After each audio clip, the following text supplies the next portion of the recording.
Hello, j'espère que vous allez bien. Je me retiens toujours de faire des podcasts parce que bébé Jay est à côté, il pleure, il boit, il est en train de... il fait du bruit. Will, il fait du sablage en bas, fait qu'il y a du son en arrière. On dirait que je m'empêche toujours de faire... Puis, tu sais, quand t'as de l'inspiration là, c'est là que c'est le temps de le faire. Puis chaque fois, genre, je me mets des bâtons dans les roues. Puis je me suis dit, dans le fond, là, le nom de mon podcast, c'est Parfaitement Imparfaite. Fait que genre, je peux-tu bien faire mes épisodes quand que ça tombe bien puis que c'est là que j'ai l'inspiration? Fait que j'ai décidé de me lancer aujourd'hui, malgré que c'est ça. Je suis en train de faire boire Jay et que Will est en train de faire du sablage dans le sous-sol avec son gros... voyons, c'est ça, sa grosse sableuse. Mais bref, je sais que vous allez juste être concentrés sur le son de ma voix. Donc, voilà, aujourd'hui, ce que je voulais parler... pour ceux qui me suivent en story aussi, je vous en ai parlé un peu tantôt. J'ai pris mes photos avant-après. Tu sais, avant-après un programme, on prend des photos avant le programme, après le programme pour voir comment ça a changé, comment qu'on a justement, voir justement les résultats là, par rapport à ces entraînements-là qu'on a fait. Puis finalement, en prenant mes photos programme, je me suis bien vite rendu compte que... Anyway, je le filais déjà, là, que j'avais aucun résultat après 30 jours.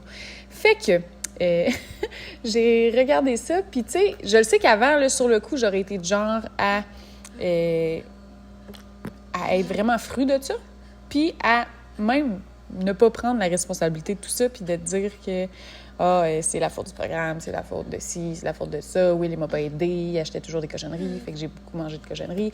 J'aurais mis ça sous la faute de tout le monde sauf moi. Puis en bout de ligne, qu'est-ce que tu peux changer quand c'est la faute des autres dans la vie?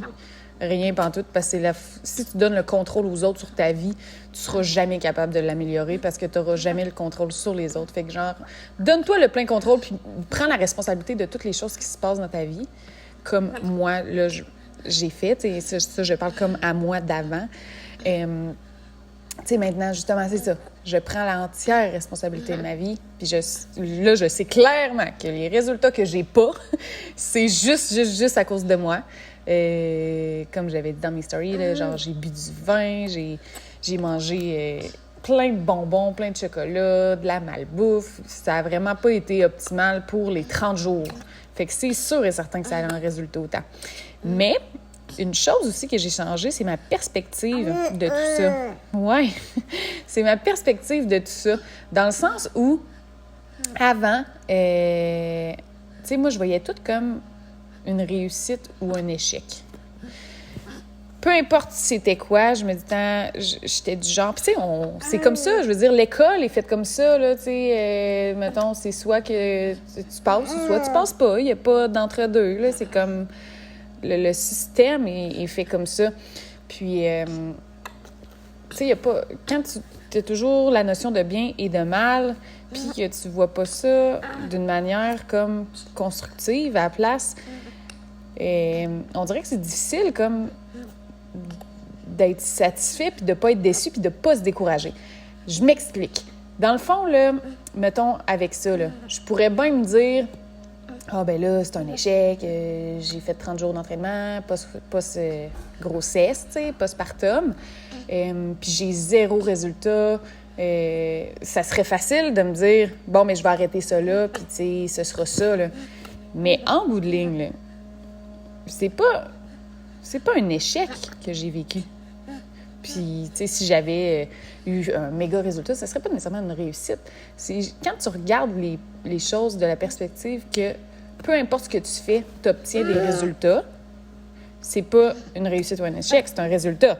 En bout de ligne, moi, mes résultats de mon 30 jours d'entraînement auront été que j'ai pas eu le changement escompté. C'est ça le résultat. J'ai pas eu le changement escompté. Mais quand que tu regardes ça en termes de résultats, c'est bien plus facile de se dire, OK, bien, si je veux avoir des résultats différents, tu sais, j'ai juste à changer de qu'est-ce que j'ai fait pour obtenir le résultat. Tandis que, tu sais, si tu vois ça comme un échec, c'est comme péjoratif, puis inconsciemment dans notre cerveau, si on vit un échec, ça brime un peu notre confiance en nous. Ça fait en sorte que on va pas continuer nécessairement les efforts pour arriver à une dite réussite. Fait que tandis que de voir ça, je trouve, moi je sais là, que depuis que je me dis, bon, mais tout est des résultats, quand que j'ai quelque chose puis que je suis pas satisfaite, je le sais que je le vois plus comme un échec, je le vois comme un résultat, puis je me dis, OK, qu'est-ce que je peux faire pour que ça change? Ça me met plus en mode solution qu'en mode victimisation, puis en mode de vraiment subir les choses de la vie. Tu sais, je subis clairement pas le fait que j'ai pas vraiment de changement après parce que je le sais que si je veux en avoir, j'ai juste à changer ce que j'ai fait pour obtenir des résultats différents. Fait qu'en tout cas, je trouvais ça quand même bien de vous en parler parce que moi, je sais que c'est quelque chose que j'avais entendu puis que ça l'avait changé vraiment ma manière de voir les choses. Puis ça me fait du bien, puis tu sais, j'ai aucun remords. Puis pour vrai, je vous le dis, là, avant, là, ça aurait été quelque chose que j'aurais été vraiment fâchée. Puis jusqu'au point d'abandonner complètement parce que ça n'aurait pas été efficace. Puis tu sais, c'est ça. Fait que bref, tout ça pour dire que si de voir ça d'une manière plus de résultats que de réussite ou d'échec, d'enlever ces mots-là de notre vocabulaire peut tous nous aider à plus évoluer puis plus, c'est ça, moins abandonner quand on veut quelque chose vraiment. Oh my God! Donc, sur ce, je vous souhaite full une belle journée. Ça aurait été encore une petite épisode courte, comme à l'habitude. J'aime ça comme ça. Short and sweet. Je suis du genre à aimer écouter des podcasts comme ça, short and sweet. Fait que c'est pour ça que je veux redonner ce que moi j'aime, au fond. Hein. C'est juste normal, on est tous comme ça. Donc, passez une excellente journée. Puis, j'ai très hâte de vous revenir avec un autre épisode.